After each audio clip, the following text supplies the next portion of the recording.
ربكم الذي خلقكم من نفس واحدة وخلق منها زوجها وبث منهما رجالا كثيرا ونساء واتقوا الله الذي تساءلون به والأرحام إن الله كان عليكم رقيبا يا أيها الذين آمنوا اتقوا الله حق تقاته ولا تموتن إلا وأنتم مسلمون يا أيها الذين آمنوا اتقوا الله وقولوا قولا سديدا يصلح لكم أعمالكم ويغفر لكم ذنوبكم ومن يطع الله ورسوله فقد فاز فوزا عظيما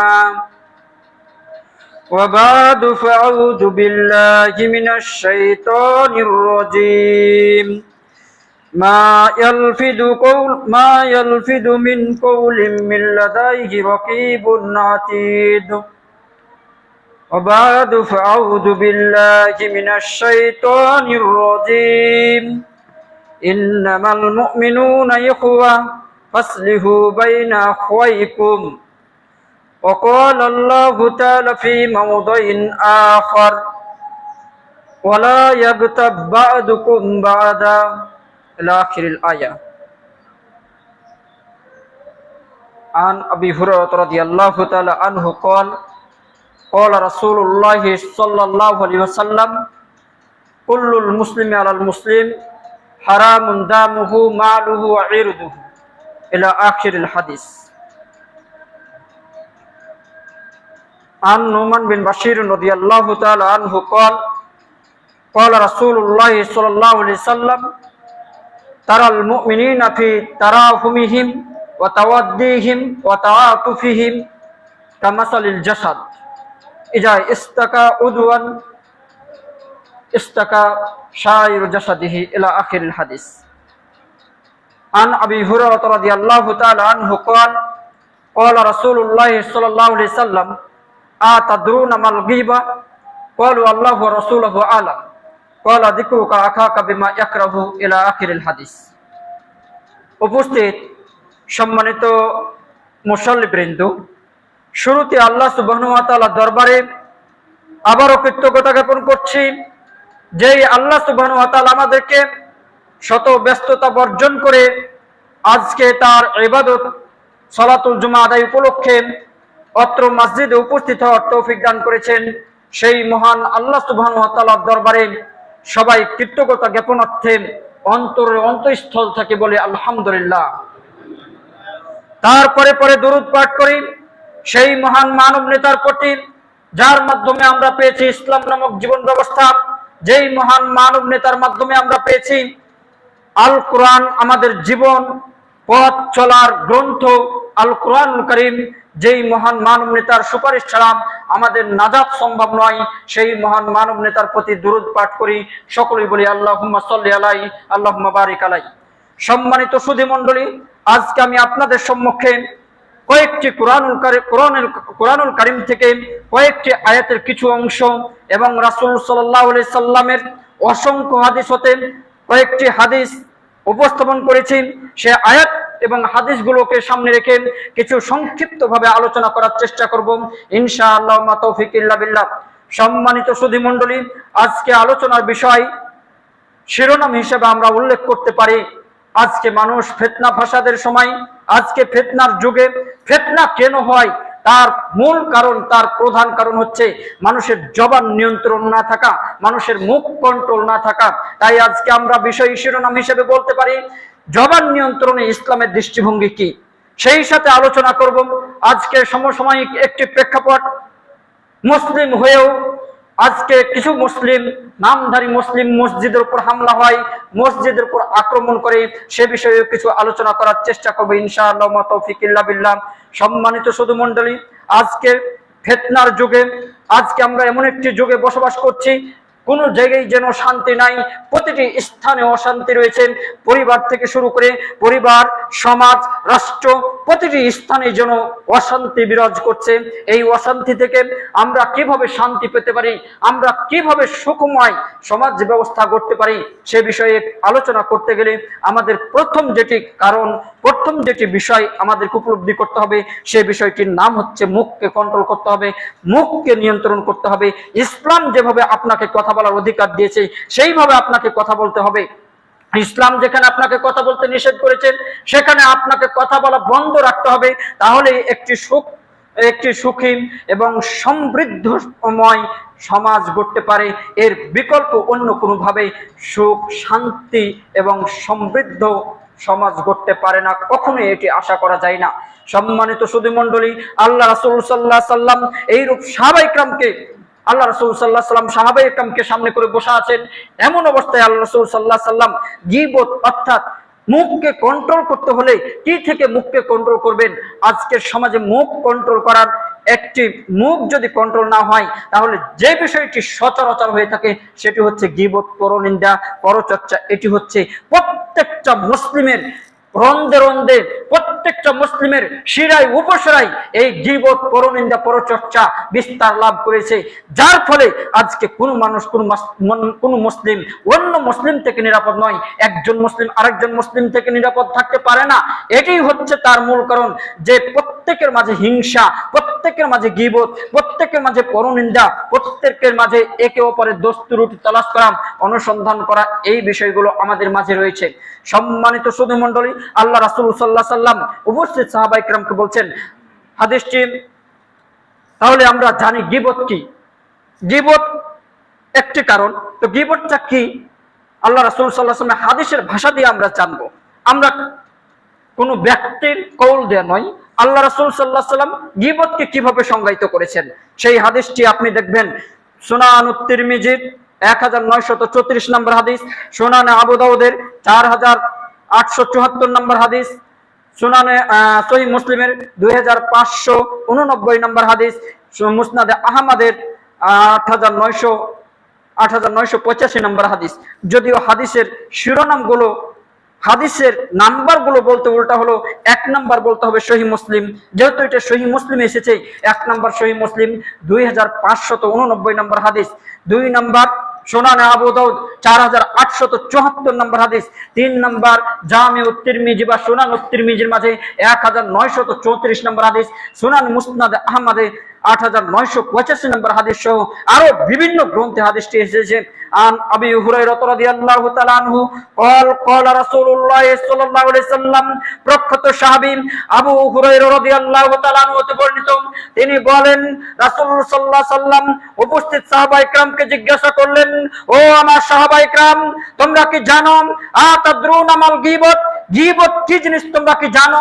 পরনিন্দা, পরচর্চা কি জিনিস তোমরা কি জানো?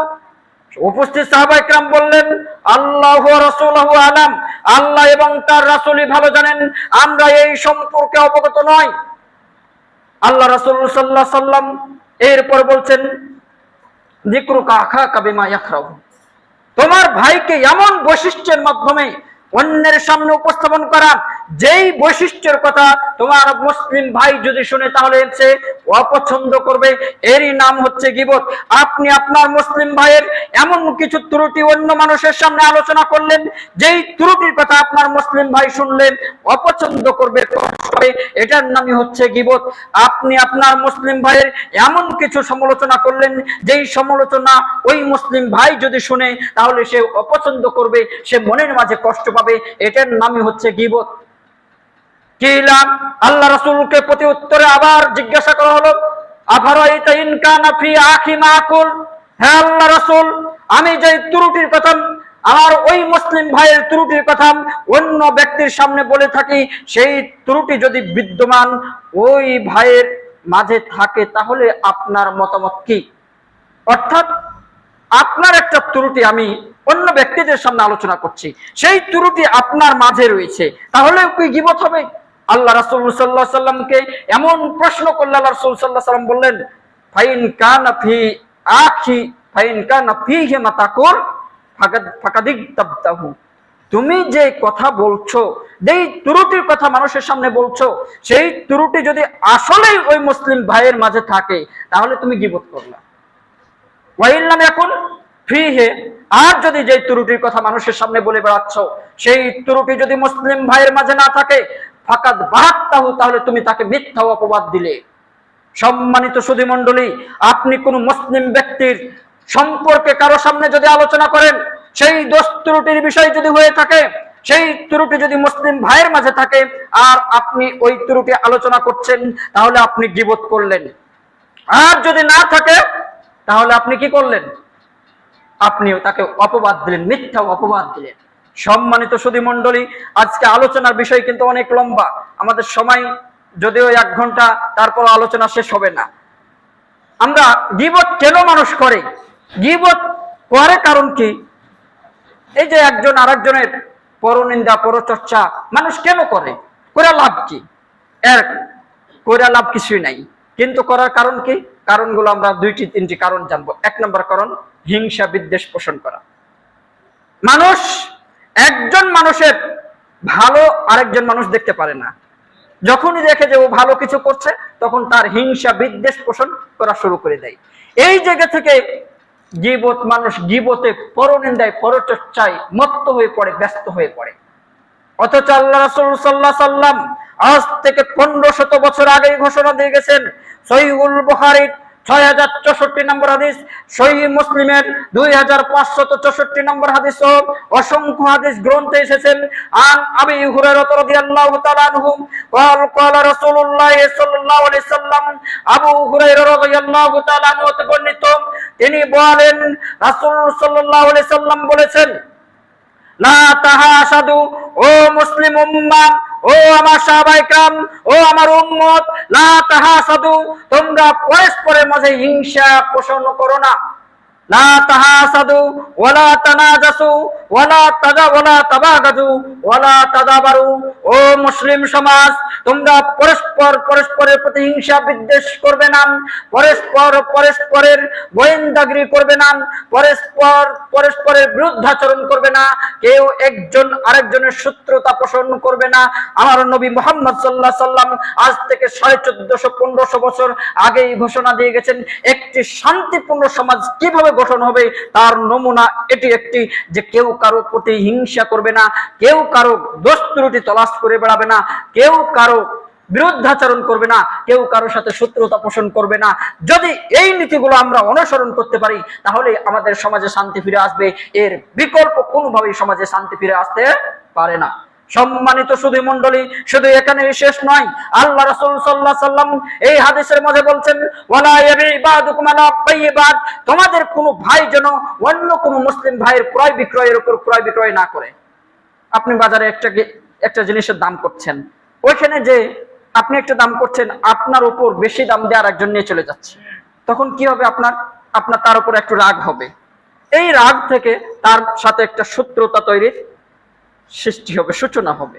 এই জন্য আল্লাহ রাসূল সাল্লাল্লাহু আলাইহি সাল্লাম বলছেন, কেউ যখন কোনো কিছু দাম করে, সেখানে তুমি সে শেষ না করা পর্যন্ত যাবে না।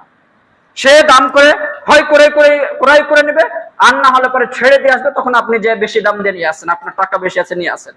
কিন্তু একজন ভাই দাম করছে, সেখানে তার উপর দিয়ে আপনি বেশি করে দাম দিয়ে নিয়ে চলে আসবেন, এতে ওই মুসলিম ব্যক্তির সাথে আপনার শত্রুতা সৃষ্টি হবে, আপনার এবং তার মাঝে ভাঙ্গন সৃষ্টি হবে।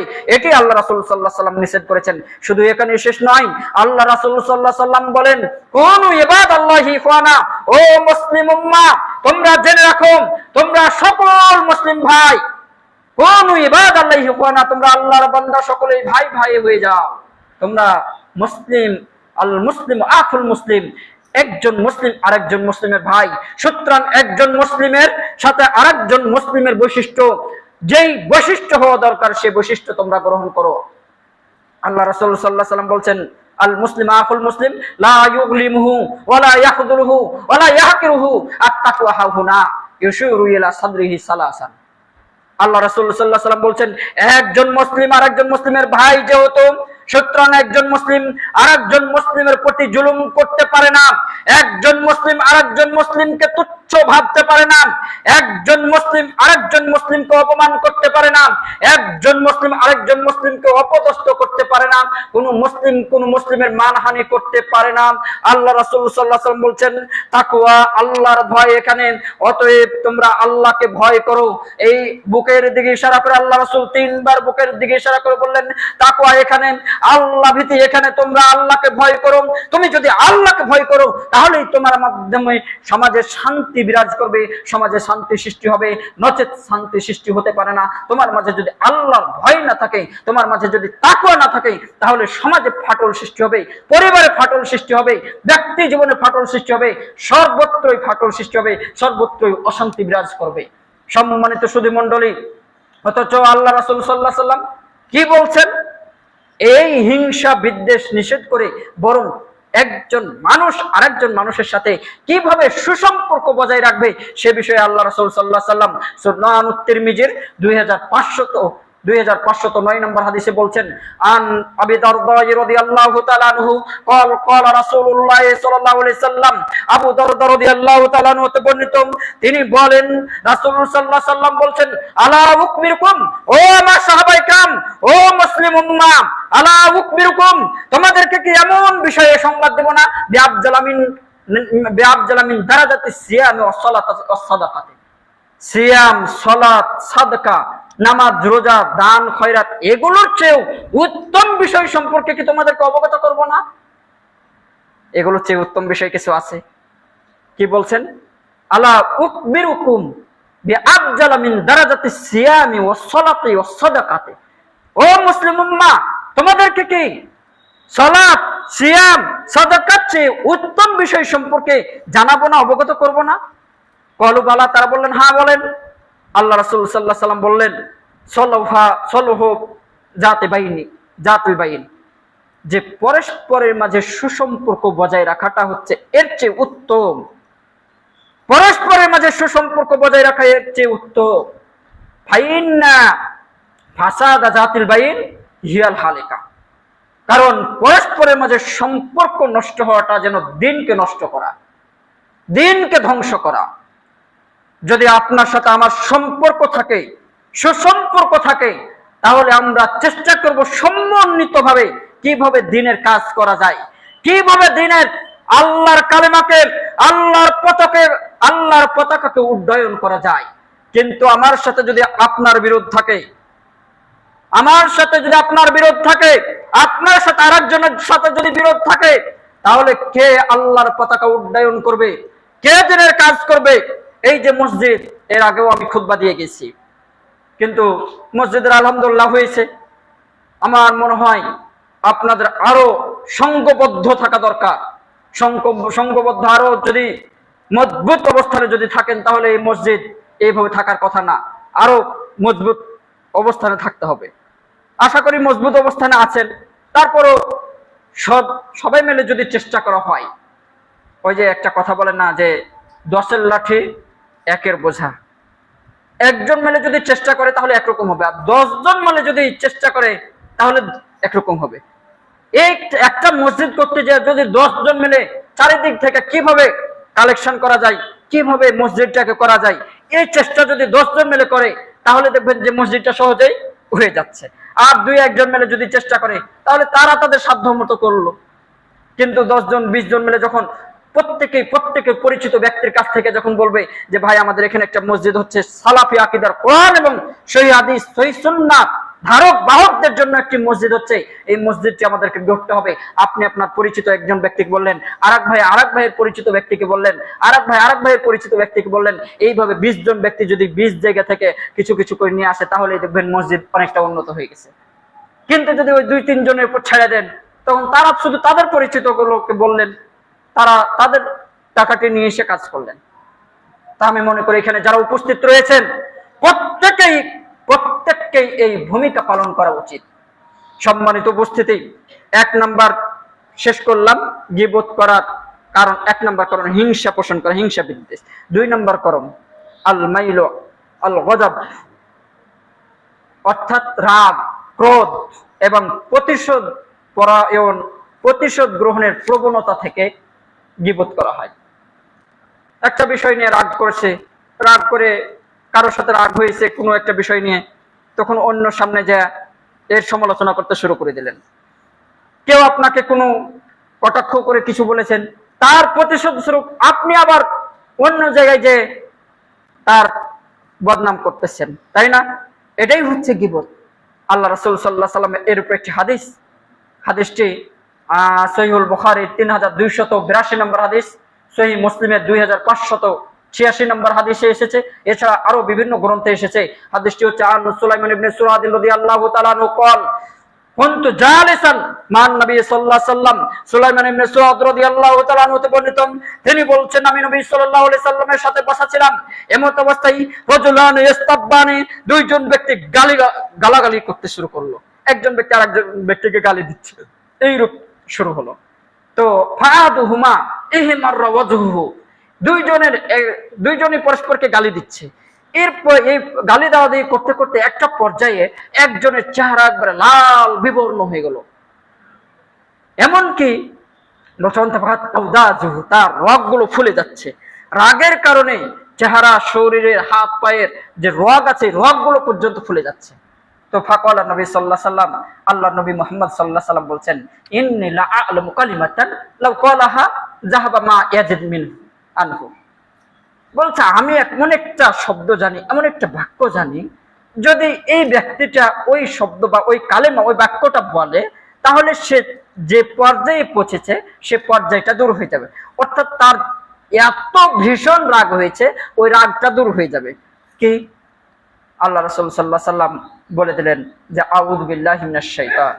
তখন সাহাবায়ে কেরাম ফাকালু লাহু, অন্যরা তাকে বললেন যে তাআওয়াজ বিল্লাহি মিনাশ শাইতান, তুমি শয়তান থেকে আল্লাহর কাছে আশ্রয় চাও, তাহলেই তোমার এই রাগটা দূরীভূত হবে। সম্মানিত সুধী মণ্ডলী, আমরা আজকে এই ক্রোধ এবং প্রতিশোধ গ্রহণের প্রবণতা থেকে হিংসা বিদ্বেষ পোষণ করি। 3 নম্বর বিষয়, মানুষ অহংকার হচ্ছে ধ্বংসের মূল, অথচ অহংকারের কারণেই হিংসা গীবত করে থাকে।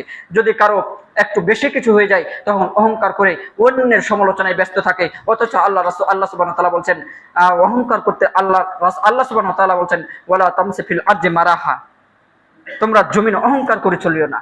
আল্লাহ রাসূল সাল্লাল্লাহু আলাইহি ওয়াসাল্লাম অসংখ্য হাদিসে বলছেন, তোমরা অহংকার করো না, অহংকার করা তোমার কাজ নয়। এরপর আমরা আসি, আমাদের সময় মনে হয় অনেকটা শেষের পথে, প্রায় 20-25 মিনিট হয়ে গেছে, আরো আধা ঘন্টা আছে। তো আমরা এই গীবতের কারণগুলো উল্লেখ করলাম। গীবত করলে ক্ষতি কি, গীবতের পরিণতি কি, এ বিষয়ে সংক্ষিপ্ত আলোচনা করব। এরপর আমরা এই যে আমাদের সমসাময়িক একটা, আপনারা সোশ্যাল মিডিয়াতে দেখছেন, বিভিন্ন নিউজে দেখছেন যে মসজিদের উপর হামলা, এইসব বিষয় নিয়ে কিছু আপনাদেরকে সংক্ষিপ্ত আলোচনা শোনাবো ইনশাআল্লাহ। তো এর ক্ষতি বা লাভ কি? গীবত করার লাভ বা ক্ষতি কি? লাভ কিছু নেই। ক্ষতি কি? ক্ষতি দুই দিক থেকে আছে, দুনিয়ায় ক্ষতি রয়েছে আর পরকালীন ক্ষতি রয়েছে। দুনিয়ায় ক্ষতি কি? আমি শুরু থেকে টাচ দিয়ে আসতেছি, যে ভাঙ্গন সৃষ্টি হওয়া। গীবত যদি আপনি আরেকজন ব্যক্তির করেন, তাহলে আপনার আর তার মাঝে ভাঙ্গন সৃষ্টি হলো। এরপর আপনার পরিবারের আর তার পরিবারের মাঝে ভাঙ্গন সৃষ্টি হলো, আপনার সমাজের এবং তার সমাজের মাঝে ভাঙ্গন সৃষ্টি হলো। এটা হচ্ছে পারিবারিক ব্যক্তিগত জীবন থেকে পারিবারিক, সামাজিক, রাষ্ট্রীয় জীবনে ভাঙ্গন সৃষ্টি করার মূল হচ্ছে এই গীবত। অতএব গীবতের পরিণতি হচ্ছে সামাজিক, পারিবারিক, ব্যক্তি জীবন সর্বক্ষেত্রে ভাঙ্গন সৃষ্টি করা, ফাটল সৃষ্টি করা। এটা হচ্ছে গীবতের পরিণতি। এটা ভয়ানক একটা পরিণতি। 2 নম্বর বিষয়, এর পরিণতি তা'লিকুল আমর বিল মারুফ ওয়ান নাহই আনিল মুনকার। আল্লাহ সুবহানাহু ওয়া তাআলা বলছেন, ভালো কাজের আদেশ দেওয়ার, খারাপ কাজ হতে মানুষকে নিষেধ করো। এই পথ বন্ধ হয়ে যায় কেন? আপনি ধরুন এক ভাইকে দেখছেন যে একটা খারাপ কাজ করছে, তা আপনি ওখানে তাকে বাধা দেন, বলেন যে আপনার যদি সাধ্য সামর্থ্য থাকে যে ভাই এটা কোনোভাবেই করা যাবে না। আর যদি আপনি না পারেন সত্যিতে, তাও ওকে বলেন, প্রথমে আগে সালাম দেন। সালাম দিলে দেখবেন যে অনেকটা আপনার প্রতি মহব্বত বেড়ে গেছে। মানে একজনকে হঠাৎ যায় যদি বলেন এই কাজ কেন করতেছো, তাহলে কিন্তু সে আবার রিয়াকশন আসতে পারে।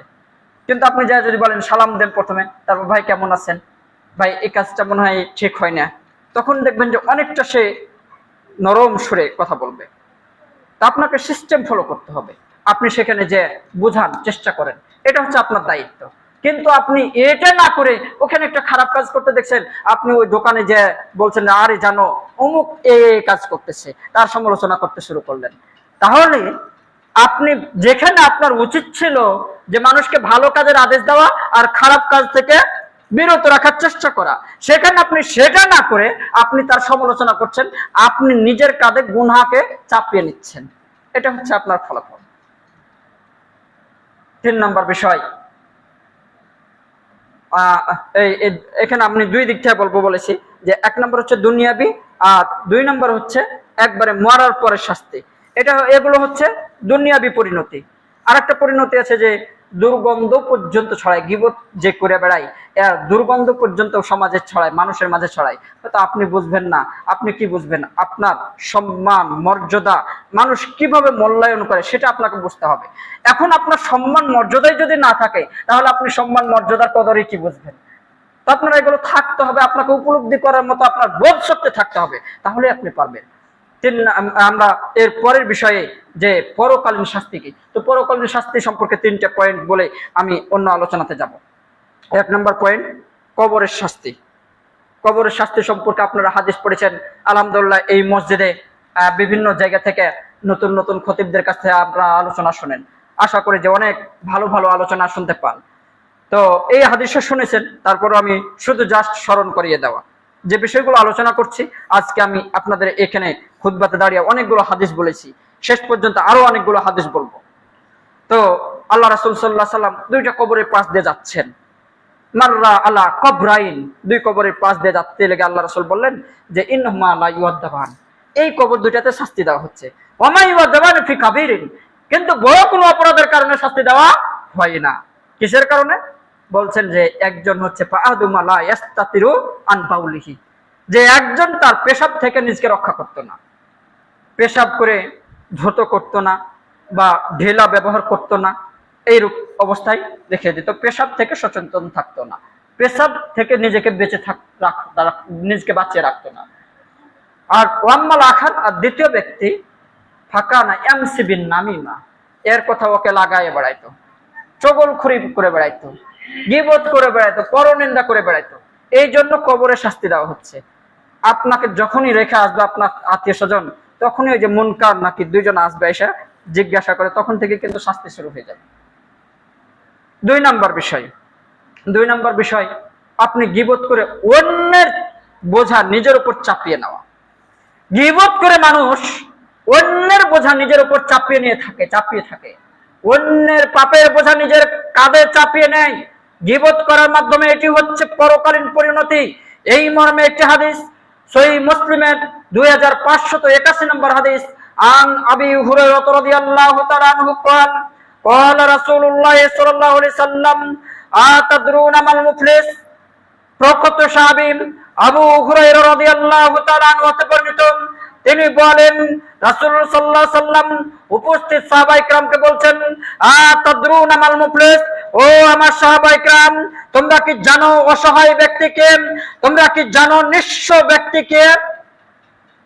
ফাকাল আল্লাহ রাসূল, ফাকালু, সাহাবায়ে কিরাম উত্তর দিলেন, ইন্নাল মুফলিসা, বলছেন যে মাল্লা দিরহামা লাহু ওয়ালা মাতা, যার কোনো টাকা পয়সা নাই, যার গাড়ি বাড়ি নাই, যার কোন খাদ্য সামগ্রী নাই, সেই হচ্ছে অসহায়, সেই হচ্ছে নিঃস্ব।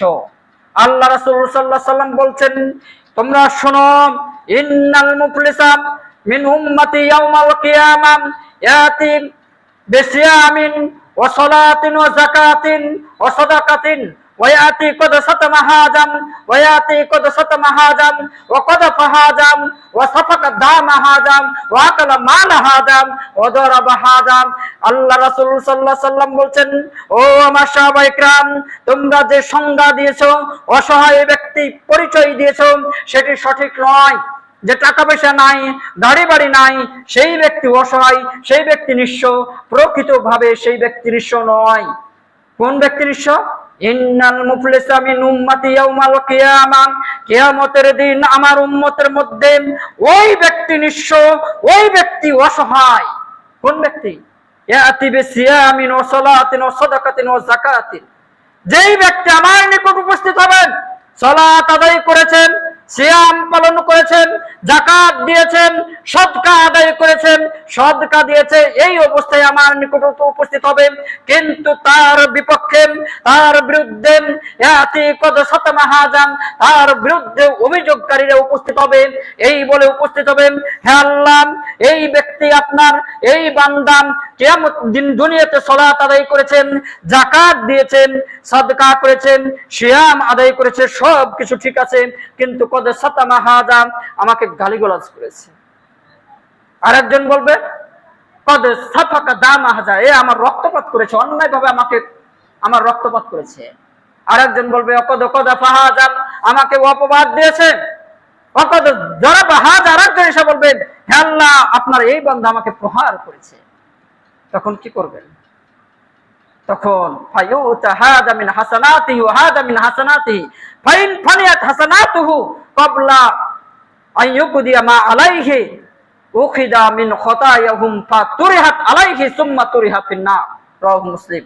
সম্মানিত উপস্থিতি, আল্লাহ রাসূল সাল্লাল্লাহু আলাইহি ওয়াসাল্লাম বলছেন যে আপনি দুনিয়াতে সালাত আদায় করেছেন, সিয়াম আদায় করেছেন, যাকাত দিয়েছেন, হজ করেছেন, সবকিছু করেছেন, কিন্তু আপনি অন্যকে প্রহার করে রেখেছেন অন্যায়ভাবে। তখন আল্লাহর কাছে, আল্লাহর দরবারে ওই যাকে প্রহার করেছেন সে ব্যক্তি যাবে, যে বলবে যে আল্লাহ, আপনার এই বান্দা আমাকে প্রহার করেছে। তখন আপনার নেকিগুলো নিয়ে তাকে দিয়ে দেওয়া হবে। আবার আরেকজন এসে বলবে হে আল্লাহ, এই ব্যক্তি আমাকে কি করেছে, অন্যায়ভাবে গালি দিয়েছে, আপনার নেকিগুলো নিয়ে তাকে আবার দিয়ে দেওয়া হবে। আরেকজন এসে বলবে হে আল্লাহ, অন্যায়ভাবে আমার প্রতি মিথ্যা অপবাদ দিয়েছে, নেকিগুলো নিয়ে দিয়ে দেওয়া হবে। বলবে গীবত করেছে, নেকিগুলো নিয়ে তাকে দিয়ে দেওয়া হবে। এইভাবে করতে করতে তার নেকি শেষ হয়ে গেছে, কিন্তু তার বিরুদ্ধে অভিযোগ শেষ হচ্ছে না, অভিযোগকারী আসতে আসে। তখন কি করবেন? আল্লাহ সুবহানাহু রাসূল সাল্লাল্লাহু আলাইহি ওয়াসাল্লাম বলছেন উখিদা মিন খতায়াহুম, ওই যে যাকে আপনি মেরেছেন যদি এসে বলে হে আল্লাহ, আমাকে এই লোক মেরেছে, তখন আপনার নেকি নাই, তো যে যাকে আপনি মেরেছেন তার গুনাহগুলো নিয়ে আপনার কাঁধে চাপিয়ে দেওয়া হবে। সুম্মা তুরিহাত ফিন্নার, বলছেন যে এরপর তুরিহাত আলাইহি ওয়া তুরিহা ফিন্নার, বলছেন যে এইভাবে গুনাহগুলো নিয়ে তার উপর চাপিয়ে দেওয়া হবে, এরপর তাকে জাহান্নামে নিক্ষেপ করা হবে। তাহলে আপনি সালাত আদায় করলেন, সিয়াম আদায় করলেন, যাকাত করলেন, হজ করলেন, সবকিছু করেছেন, কিন্তু সাথে সাথে আপনি গীবত করেছেন, সাথে সাথে আপনি অপবাদ দিয়েছেন, সাথে সাথে আপনি মানুষকে গালিগালাজ করেছেন, সাথে সাথে মানুষের প্রতি জুলুম করেছেন। এর বদলা হিসাবে আপনার সালাত, সিয়াম, যাকাতের যে নেকি রয়েছে সে নেকিগুলো চলে যাবে। এমনকি আপনি এত পরিমাণ মানুষের উপর জুলুম করে রেখেছেন, গীবত করেছেন, মানুষকে গালিগালাজ করে রেখেছেন যে আপনার নেকি শেষ হয়ে গেছে। তখন আপনার ওই তাদের গুনাহগুলো নিয়ে আপনার কাঁধে চাপিয়ে দেওয়া হবে। সম্মানিত উপস্থিতি, খুব ভয়ানক বিষয়। আমরা এটাকে সহজভাবে নিই, আমরা অজান্তেই সহজেই বলে থাকি, কিন্তু এগুলো সহজ বিষয় নয়, এগুলো খুবই জটিল বিষয়। 3 নম্বর বিষয়, পরকালে শাস্তি। 3 নম্বর বিষয় বলবো যে পরকালে শাস্তি সরাসরি। এই মর্মে হাদিস সহিহ সুনানে আবু দাউদের মধ্যে 4878 নম্বর হাদিস, আন আনাস বিন মালিক রাদিয়াল্লাহু তাআলা আনহু قال قال رسول الله صلى الله عليه وسلم لما ورد بي مررت بقوم لهم أظفار من نحاس يكمشون وجوههم وصدورهم। আল্লাহ রাসূল সাল্লাল্লাহু আনাস বিন মালিক রাদিয়াল্লাহু তাআলা আনহু বর্ণিত, তিনি বলেন রাসূল সাল্লাল্লাহু আলাইহি ওয়াসাল্লাম বলছেন, কি বলছেন, যে আমাকে যখন ওই সপ্ত আসমানে মেরাজের রাতে নিয়ে যাওয়া হলো, তখন কি করলাম, এমন এক কওমের পাশ দিয়ে নিয়ে যাওয়া হলো, বলছে উরিজা লাম্মা উরিজা বি মারারতু বিকওমিন, আমাকে যখন নিয়ে যাওয়া হলো এমন এক সম্প্রদায়ের, এমন কিছু মানুষের পাশ দিয়ে গেলাম, লাহুম আজফারুম মিন নুহাসিন, যাদের নখগুলো ছিল তামার তৈরি, তামার মতো, যাদের নখগুলো বড় বড় এবং তামার নখ।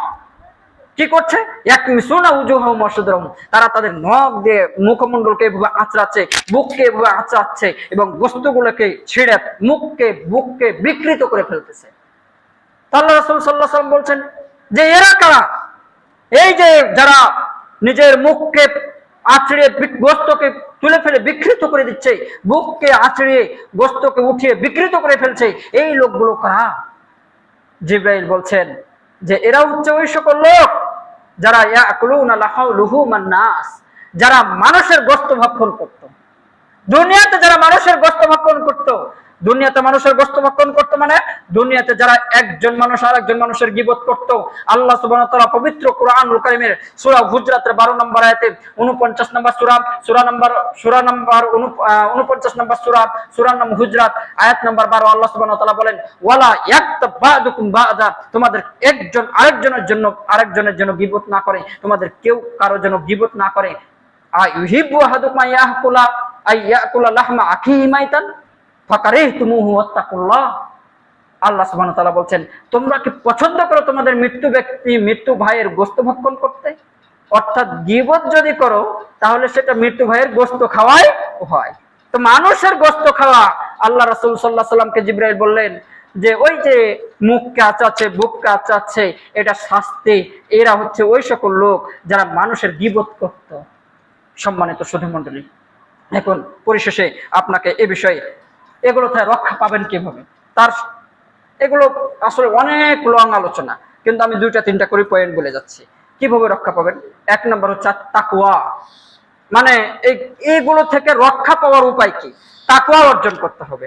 আল্লাহ সুবহানাহু ওয়া তাআলা পবিত্র কোরআনুল কারীমে বলছে, আমি যা শুরুতে আয়াত পাঠ করছি, ইয়া আইয়ুহাল্লাযীনা আমানুত্তাকুল্লাহ হাক্কা তুকাতিহি ওয়া লা তামুতুন্না ইল্লা ওয়া আনতুম মুসলিমুন। তোমরা পরিপূর্ণভাবে আল্লাহ ভীতি অর্জন না করে তোমরা মৃত্যুবরণ করো না, তোমরা পূর্ণ মুসলিম না হয়ে মৃত্যুবরণ করো না, তোমরা তাকওয়া অর্জন করো। আপনি যদি তাকওয়া অর্জন করতে পারেন তাহলে এই গুলো থেকে আপনি বিরত থাকবেন। 2 নম্বর, মুখকে হিফজুল লিসান, মুখকে কন্ট্রোল করতে হবে। আল্লাহ রাসূল সাল্লাল্লাহু আলাইহি ওয়াসাল্লাম মুখকে যে ব্যক্তি কন্ট্রোল করতে পারে তার জন্য পুরস্কার ঘোষণা করেছেন। আল্লাহ রাসূল সাল্লাল্লাহু আলাইহি ওয়াসাল্লাম বলছেন, মা বাইনা মা ইয়াজমিনু লি মা বাইনা লাহইহি ওয়া মা বাইনা রিজলাইহি আযমানু লাহুল জান্নাহ। সহিহ বুখারীর হাদিস। আন সাহাল বিন সাদ রাদিয়াল্লাহু তাআলা আনহু قال قال رسول الله صلى الله عليه وسلم من يزمن لي ما بين لحييه وما بين رجليه اضمن له الجنه। ও সাহাবায়ে کرام, তোমরা জেনে রাখো যে তোমাদের মধ্যে যে ব্যক্তি তার মুখকে 2 চোয়ালের মধ্যবর্তী বস্তু অর্থাৎ জবান, জিহ্বা, ওয়ামা বাইনা ওয়ামা 2 রানের মধ্যবর্তী বস্তু লজ্জা স্থান, এই 2টা জিনিসকে তোমাদের মধ্যে যে ব্যক্তি কন্ট্রোল করতে পারবে, আমি নবী মুহাম্মদ সাল্লাল্লাহু আলাইহি সাল্লাম তার জন্য জিম্মিদার, আল্লাহর নিকট জিম্মিদার হচ্ছে যে আমি তার জন্য জান্নাতের জিম্মিদার হচ্ছে, আমি তাকে জান্নাত দিয়ে দেব। সুবহানাল্লাহ। মুখকে যদি কন্ট্রোল করতে পারেন আর লজ্জা স্থানের যদি হেফাজত করতে পারেন, যেখানে ব্যবহার করা সেখানেই যদি করেন, এর বাইরে যদি কোনো জায়গায় ব্যবহার না করে থাকেন, তাহলে আল্লাহ রাসূল সাল্লাল্লাহু আলাইহি সাল্লাম আমার আপনার জন্য জিম্মিদার, জান্নাতের জিম্মিদার হবেন। আল্লাহ রাসূল সাল্লাল্লাহু আলাইহি সাল্লাম ঘোষণা দিয়ে গেছেন যে আমি তার জন্য জিম্মিদারের ঘোষণা দিলাম। 3 নম্বর বিষয় বলে শেষ। 3 নম্বর বিষয়, বাড়িতে বেশি বেশি অবস্থান করা। যাদের মানে কাজ হলে কাজের জন্য বাইরে যাবেন, কাজ না থাকলে বাইরে যে আড্ডা দিবেন, আড্ডা দিলেই কিন্তু হয় সমালোচনা করবেন না হলে সমালোচনা শুনবেন, 2টার একটা হবে। এই জন্য বাড়িতে আপনি বসে থাকলে আপনি বাড়িতে বসে থেকে সুবহানাল্লাহ পাঠ করেন, দরুদ পাঠ করেন, জিকিরাজ করেন, কোরআন তেলাওয়াত করেন। কিচ্ছু না পারলে সুবহানাল্লাহি ওয়া বিহামদিহি সুবহানাল্লাহিল আযীম এগুলো বলতে থাকেন। সুবহানাল্লাহ সুবহানাল্লাহ সুবহানাল্লাহ এই দোয়াটাই আপনি বলতে থাকেন। সুবহানাল্লাহ 100 বার বললে অনেক নেকি, সুবহানাল্লাহ 100 বার বললে 1000 নেকি আল্লাহ সুবহানাহু ওয়া তাআলা দিবেন। যে 100 বার কেউ যদি সুবহানাল্লাহ শব্দটা বলে তার 1000 নেকি দিবেন অথবা 1000 গুনাহ মিটিয়ে দিবেন।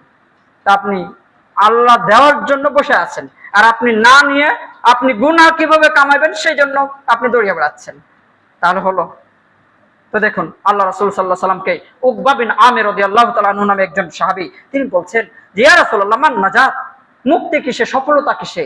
তা আল্লাহ রাসূল সাল্লাল্লাহু আলাইহি ওয়াসাল্লাম বলছেন, আমসিক আলাইকা লিসানাক, তুমি তোমার জবানকে কন্ট্রোল করো, তুমি তোমার মুখকে কন্ট্রোল করো। এরপর বলছেন ওয়ালি ইয়াসাক বাইতু, আর তোমার বাড়িটা প্রশস্ত করো। বাড়িটা প্রশস্ত করো বাড়ির এরিয়া অনেক বড় করো, লম্বা করো নাকি? না, বাড়ির প্রশস্ত মানে তুমি বাড়িতে বেশি বেশি অবস্থান করো, কাজ ছাড়া বাইরে কম যাও। বাড়িতে থাকলে মানুষের গীবত করবা না, মানুষের সাথে ফিতনায় পড়বা না, মানুষের গীবত শুনবা না। আর বাইরে গেলেই যে ফিতনার যুগ, অনেক সময় ঝামেলা করতে না চাইলেও ঝামেলা হয়ে যায়, ঝামেলায় এসে পড়ে কাঁদে। ওই যে দেখবেন না, মোটরসাইকেল চালিয়ে যাচ্ছেন, আপনি আপনার রুলস ফলো করে যাচ্ছেন, কিন্তু আরেকজন আয়সা একবারে দিল আপনার পিছনে ধাক্কা, তো এটা আপনার তো দোষ না, তো ওর কারণে আপনি ধ্বংস হচ্ছেন না? তো অনুরূপ ভাবে বাইরে যে আপনি গীবত করবেন না, কিন্তু অন্যরা গীবত করবে, আপনি শুনবেন, শুনলেও তো গুনাহ আছে। তো এই জন্য বাড়িতে বেশি বেশি অবস্থান করে কোরআন তেলাওয়াত, জিকির আজকার করার জন্য সবাইকে উদাত্ত আহ্বান জানাবো। সম্মানিত উপস্থিতি, আমাদের সময় শেষের পথে। আরেকটি বিষয়, আপনারা সোশ্যাল মিডিয়ায় দেখছেন যে আমাদের মসজিদ, আহলুল হাদিস বা সালাফি আকীদার মসজিদের উপর হামলা হচ্ছে। বেশ কয়েকদিনে, মোটামুটি গত 2 সপ্তাহের মধ্যে বাংলাদেশের 3 জায়গায় সম্ভবত 3টি মসজিদের উপর হামলা হয়েছে। তার মধ্যে সর্বশেষ ব্রাহ্মণবাড়িয়ায় আমাদের একটি মসজিদ আল মামুর, আল বাইতুল মামুর সালাফি জামে মসজিদের উপর হামলা হয়েছে এবং সেখানে মুসাল্লিদেরকে মারধর করা হয়েছে, মসজিদকে ভেঙে ফেলা হয়েছে। তাদের সম্পর্কে আমরা বলতে চাই, আজকে মিডিয়ার সামনে, মিডিয়াতে এগুলো প্রচার হবে, তাদেরকে আমরা জানাতে চাই, যারা মুসলিম, যারা মসজিদের উপর হামলা করেন, যারা মসজিদের উপর আক্রমণ করে, এরা মুসলিম, এদের ঈমান কতটুকু আছে আমাদের সন্দেহ রয়েছে। কোন মুসলিম ব্যক্তি, কোন ঈমানদার ব্যক্তি মসজিদের উপর হামলা করতে পারে না, মসজিদের উপর আক্রমণ করতে পারে না। আল্লাহ সুবহানাহু ওয়া তাআলা কোরআনুল কারীমের মাঝে বলছেন, ইন্নামা ইয়া'মুরু মাসাজিদাল্লাহ, মসজিদ আবাদ করবেন ওই সকল ব্যক্তি যারা মান আমানা বিল্লাহ, যারা আল্লাহর প্রতি ঈমান আনয়ন করেন, ওয়াল ইয়াউমিল আখির, পরকালের প্রতি ঈমান আনয়ন করেন, পরকালের প্রতি বিশ্বাস স্থাপন করেন, এরাই কি করবে? মসজিদ আবাদ করবেন। ওয়া আকামাস সালাত ওয়া আতাজ যাকাত ওয়া লাম ইয়াখশা ইল্লাল্লাহ, এবং সালাত আদায় করেন, যাকাত প্রদান করেন, আল্লাহকে ভয় করেন, এই ব্যক্তিরা মসজিদকে আবাদ করবেন। আপনার মধ্যে যদি আল্লাহর ভয় থাকেন, আপনার মধ্যে যদি ঈমান থাকেন, আপনি যদি সালাত আদায় করে থাকেন, তাহলে আপনি মসজিদ আবাদ করার পরিবর্তে মসজিদকে ভাঙতে পারেন না, মসজিদকে হামলা করতে পারেন না। শুনে রাখুন, যদি আপনি মসজিদের উপর হামলা করে থাকেন, মসজিদকে ভেঙে থাকেন, মসজিদের মুসল্লিদের উপর আক্রমণ করে থাকেন, তাহলে আপনার ঈমান নিয়ে সন্দেহ রয়েছে, আপনার ইসলাম নিয়ে সন্দেহ রয়েছে। সম্মানিত উপস্থিতি, আমরা জানি, আপনারা জানেন, আজকে পৃথিবীর বুকে ইসরায়েলে মসজিদকে গুড়িয়ে দেওয়া হচ্ছে। ইহুদি কর্তৃক ইসরায়েলে মসজিদকে, মুসলিমকে একবারে ধূলিসাৎ করে দেওয়া হচ্ছে, ইহুদিরা ধূলিসাৎ করে দিচ্ছে। পার্শ্ববর্তী রাষ্ট্র ভারতে দেখা যাচ্ছে যে মসজিদের উপর তারাও হামলা করছে, হিন্দুরা, ভারতের হিন্দুরা মসজিদের উপর হামলা করে মসজিদকে গুড়িয়ে দিচ্ছে, মসজিদকে ভাঙছে। আর বাংলাদেশের নামধারী কিছু মুসলিম, একটা মাযহাবের কিছু অংশ, তারা সবাই নাম, কিন্তু একটা মাযহাবের কিছু অংশ, তারা মুসলিম, নিজেকে মুসলিম বলে দাবি করে, নিজেকে ঈমানদার বলে দাবি করে, নিজেকে মুত্তাকি বলে দাবি করে, অথচ তারা মসজিদের উপর হামলা করে, মসজিদের মুসল্লির উপর হামলা করে, মসজিদকে ভেঙে দেয়। আপনারা জেনে রাখবেন, পৃথিবীর বুকে সবচেয়ে বড় জালেম হচ্ছে ওই ব্যক্তি, যে ব্যক্তি মসজিদের উপর হামলা করেন, যে ব্যক্তি মসজিদের উপর আক্রমণ করে, এই ব্যক্তি হচ্ছে বড় জালেম, এই ব্যক্তি হচ্ছে বড় অপরাধী। আল্লাহ সুবহানাহু ওয়া তাআলা পবিত্র কুরআনুল কারীমের 114 নম্বর আয়াত সূরা বাকারার, কুরআনুল কারীমের 2 নম্বর সূরা বাকারার 114 নম্বর আয়াতে আল্লাহ সুবহানাহু ওয়া তাআলা বলছেন, ওয়ামান আযলামু মিম্মান মানাআ মাসাজিদাল্লাহি ইউযকারা ফি ইসমুহু ওয়া সাআ ফি খারাবিহা। আল্লাহ সুবহানাহু ওয়া তাআলা বলছেন, ওই ব্যক্তির চেয়ে বড় জালেম আর কেউ হতে পারে যে ব্যক্তি আল্লাহর ঘরে এসে তার নাম স্মরণ করতে বাধা প্রদান করে, এবং মসজিদকে ধ্বংস করার চেষ্টা করে। এর চেয়ে বড় জালেম আর কে হতে পারে? পৃথিবীর বুকে যদি মসজিদের উপর যারা হামলা করছে, মসজিদ যারা ভাঙছে, তারাই পৃথিবীর বুকে সবচেয়ে বড় জালেম। এটাই কুরআনুল কারীম প্রমাণ করতেছে, কুরআনুল কারীমের আয়াত প্রমাণ করতেছে। সম্মানিত সুধী মণ্ডলী, এই আয়াত থেকে 3টি মাসালা ইস্তেমবাদ করা হয়েছে। প্রথম মাসালা, পৃথিবীর বাইতুল্লাহ থেকে শুরু করে, মসজিদে নববী থেকে শুরু করে, মসজিদে আকসা থেকে শুরু করে, পৃথিবীর গ্রাম অঞ্চল, প্রত্যন্ত অঞ্চল সহ প্রত্যেকটা মসজিদ শিষ্টাচারের ক্ষেত্রে, শিষ্টাচার প্রদর্শনের ক্ষেত্রে প্রত্যেকটা মসজিদের একই নিয়ম, প্রত্যেকটা মসজিদের নিয়ম একই। বাইতুল্লাহর অবমাননা, মসজিদে নববীর অবমাননা যেমন বড় জুলুম, বাইতুল্লাহর অবমাননা যেমন বড় জুলুম, মসজিদে নববীর অবমাননা যেমন বড় জুলুম, মসজিদে আকসার অবমাননা যেমন বড় জুলুম, এই বাইতুল মামুরকে কেউ যদি অবমাননা করে সেটাও অনুরূপ জুলুম। এইভাবে একবারে প্রত্যন্ত অঞ্চলে যেই মসজিদটি কোরআন এবং সেই সুন্নাহর উপর দণ্ডায়মান রয়েছে, সেই মসজিদের উপর যদি কেউ হামলা করে, মসজিদের নিয়ে যদি কেউ অবমাননা করে, তাহলে সেটি একই ধরনের বড় জুলুম। তবে সেই তিনটি মসজিদ, বাইতুল্লাহ, মসজিদে নববী, মসজিদ আকসার বিশেষ কিছু ফজিলত রয়েছে, যেগুলো স্পষ্টভাবে হাদিসে ফজিলত এসেছে, সেটা ভিন্ন বিষয়। 2 নম্বর বিষয়, মসজিদে যেতে বাধা দেওয়া হারাম। মসজিদে যেতে বাধা দেওয়ার 2টা দিক। এক, প্রকাশ্যে বাধা দেওয়া। আমরা অনেক সময় শুনি আমাদের সালাফি ভাইদেরকে অনেক মসজিদে সালাত আদায় করতে দেয় না, বাধা দিয়ে থাকে। যারা প্রকাশ্যে বাধা দেয় এটাও হারাম এবং কাবিরা গুনাহ। এবং এমন কিছু অপ্রকাশ্যভাবে মসজিদের সরাসরি বাধা দিচ্ছে না, কিন্তু মসজিদের আশপাশে এমন কিছু স্থাপনা করছে যাতে মসজিদ আবাদ করা সম্ভব হয় না। এইরূপ যদি কেউ করে, মসজিদ আবাদ করার প্রতিবন্ধকতার মতো কোনো কিছু যদি কেউ করে থাকে, সেটিও এই আয়াতের অন্তর্ভুক্ত, ওই জালেম সম্প্রদায়ের অন্তর্ভুক্ত। 3 নম্বর বিষয়, মসজিদকে বিনাশ করার চেষ্টা করবেন, মসজিদকে প্রত্যক্ষভাবে সরাসরি ধ্বংস করে দেওয়ার চেষ্টা করবে, অথবা মসজিদে যেন মানুষ না আসতে পারে তার ব্যবস্থাপনা করবে। এই রূপ যারা করবে তারা হচ্ছে পৃথিবীর বুকে বড় জালিম। আল্লাহ সুবহানাহু ওয়া তাআলা পবিত্র কোরআনুল কারীমের মাঝে তারই ঘোষণা দিলেন, ওয়ামান আযলামু মিম্মান মানাআ মাসাজিদাল্লাহ আইয়ুযকারা ফিহা ইসমুহু ওয়া সাআ ফি খারাবিহা। ওই ব্যক্তির চেয়ে আর বড় অপরাধী, বড় জালেম কে হতে পারে যারা মসজিদে আল্লাহর নাম স্মরণ করতে বাধা প্রদান করে এবং মসজিদকে ধ্বংস করার চেষ্টা করে থাকে। সম্মানিত উপস্থিতি, যেই যারা মসজিদের উপর হামলা করেন তাদেরকে জানিয়ে দিতে চাই, আপনি আপনার ঈমান নিয়ে একটু নিজে আত্মসমালোচনা করুন, আপনি আপনার ইসলামকে নিয়ে একটু আত্মসমালোচনা করুন। যদি আপনার মাঝে ইসলাম থাকেন, তাহলে পবিত্র কোরআন এবং সহিহ হাদিসের উপর দণ্ডায়মান কোন মসজিদের উপর হামলা করা আপনার জন্য কখনোই উচিত নয়। আপনি হামলা করে আপনি নিজেকে মুসলিম বলে দাবি করা আপনার জন্য বোকামি ছাড়া আর কিছু নয়।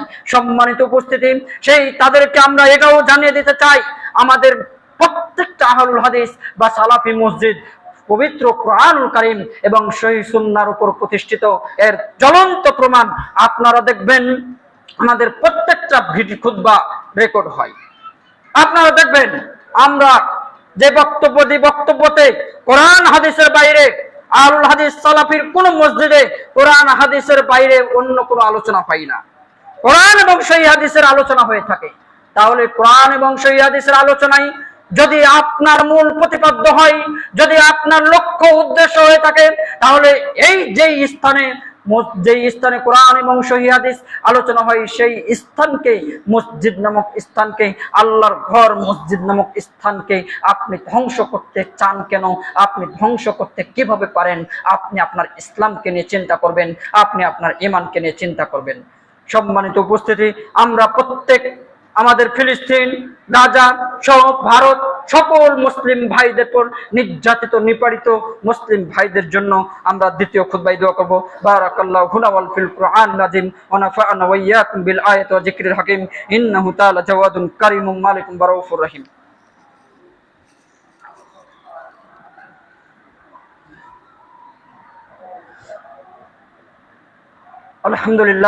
আলহামদুলিল্লাহ নাহমাদুহু ওয়া নাস্তাঈনুহু ওয়া নাস্তাগফিরুহ ওয়া নাউযু বিল্লাহি মিন শুরুরি আনফুসিনা ওয়া মিন সাইয়্যাতি আ'মালিনা মান ইয়াহদিহিল্লাহু ফালা মুদিল্লা লাহু ওয়া মান ইউদ্লিল ফালা হাদিয়া লাহু ওয়া আশহাদু আল লা ইলাহা ইল্লাল্লাহ ওয়া আশহাদু আন্না মুহাম্মাদান আবদুহু ওয়া রাসূলুহু। সম্মানিত উপস্থিতি, আপনারা জানেন যে আজকে ফিলিস্তিন, গাজা রক্তাক্ত, গাজার মুসলিম ভাইরা নির্যাতিত, নিপীড়িত। কখন আমাদের উপর এই ধরনের পরিবেশ সৃষ্টি হয় বলা যাবে না, কারণ বিশ্বের আজকে আমরা মুসলিম, আমরা আমাদের চেতনাকে ভুলে যাওয়ার কারণে, আমরা আমাদের সংস্কৃতি ভুলে যাওয়ার কারণে আমাদের উপর এই লাঞ্ছনা, আমাদের উপর এই ধরনের আযাব শাস্তি এসে যায়। আমরা আমাদের চেতনা, আমরা আমাদের সংস্কৃতিকে গ্রহণ করব, আমরা নিজেরা আঁকড়ে ধরব।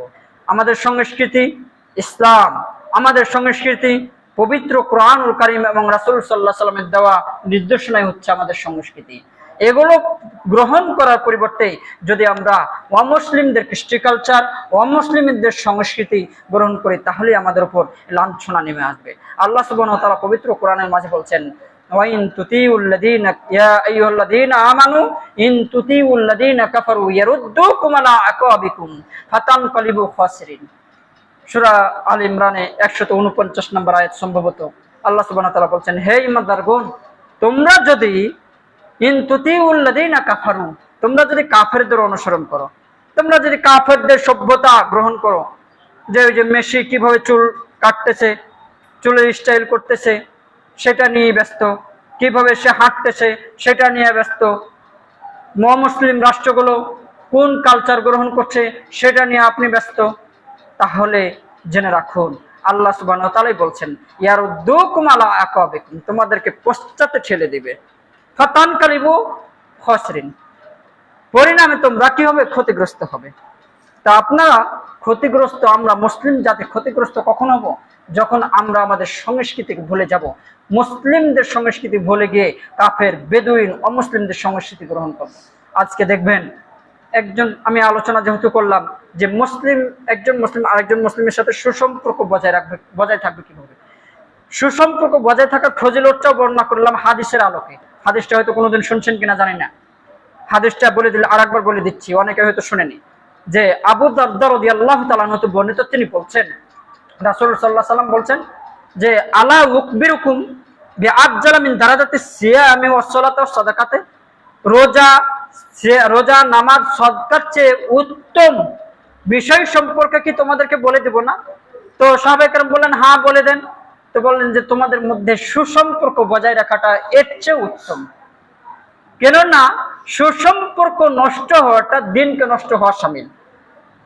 তো যদি আপনি দিনকে ঠিক রাখতে চান, তাহলে পরস্পরের মাঝে ইসলামী ভ্রাতৃত্ববোধ থাকতে হবে, ইসলামী মূল্যবোধ থাকতে হবে। কিন্তু আজকে আমরা ইসলামী ভ্রাতৃত্ববোধ কি জিনিস বুঝি না, ইসলামী মূল্যবোধ কি জিনিস বুঝি না। আমরা থ্যাংক ইউ, ধন্যবাদ এই নিয়ে ব্যস্ত থাকি। হ্যাঁ বলবেন, কিন্তু তার আগে আপনার সংস্কৃতিটা বলুন। আল্লাহ রাসূল সাল্লাল্লাহু আলাইহি ওয়াসাল্লাম বলছেন, তোমাকে কেউ যদি কিছু করে দেয়, তার জন্য একটু দোয়া দাও, জাযাকাল্লাহু খায়র। এক গ্লাস পানি চেয়েছো, পানিটা আপনাকে কেউ নিয়ে এসে দিয়েছে, পানিটা নিয়ে এসে দেওয়ার সাথে সাথে আপনি বলেন জাযাকাল্লাহু খায়র। এরপর আপনি যদি চান ধন্যবাদ দেন, কিন্তু আপনাকে জাযাকাল্লাহু খায়র এটা আপনাকে বলতে হবে যে আল্লাহ তোমাকে উত্তম প্রতিদান দান করুক। আপনাকে যে সে একটু পানি খাওয়াইলো, আপনি তার জন্য দোয়া করবেন না? কিন্তু এই থ্যাংক ইউ আর ধন্যবাদ নিয়ে কি লাভ? আপনি যদি আমাকে থ্যাংক ইউ ধন্যবাদ দেন, একটা কষ্টের বিনিময়ে আপনি যদি থ্যাংক ইউ ধন্যবাদ দেন, এই থ্যাংক ইউ আর ধন্যবাদের 1 পয়সা মূল্য আছে? 1 পয়সা মূল্য নাই।